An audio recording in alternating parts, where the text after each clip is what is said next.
if you ever feel like customer intent is not there and you want to vacate the call before the buffer duration and that call becomes billable, that's perfectly okay. But at the same time, in your situation, Kim, if you guys are ever auditing calls or going through the call log, this is where you guys will be able to see all that attribution data.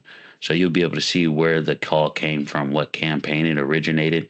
You'll be able to access the recordings here. You'll be able to set it, request audits, and then you'll also be able to get a feedback summary from our AI agent of what specifically happened here. So then when you request the audit request or anything that comes through the system, our QC will know proactively how to be able to handle and rectify those.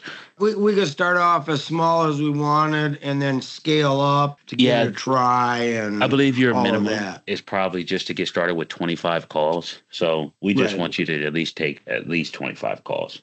Which is nothing. Yeah. So just take 25 calls is what the minimum is. But after that, you completely control your recharge thresholds, anything you want to add additionally into the account.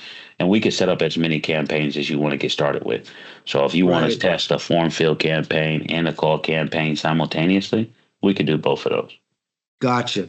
And then on that inbound phone call, does that have a seconds? Yeah, the buffer duration. Yep. Yes. Yeah, you'll be able to set that up when you configure the campaign and set your bids. What would be normal? Anywhere from about 60 to 90 seconds is an average buffer for plumbing inbounds right now. Okay, so Kim, this is going to be the platform that you're going to use to go ahead and create your account. You're going to get access to this. Now, once you get here, you're just going to go to the exchange first, and this is where you're going to create the campaign and provide us all the specs for configurations here.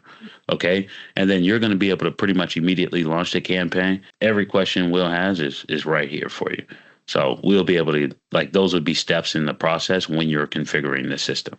And then once you launch it, we want to make sure that this status toggle is always enabled. So that way you're in the queue to receive bids. But aside from that, like, that's as simple as it gets.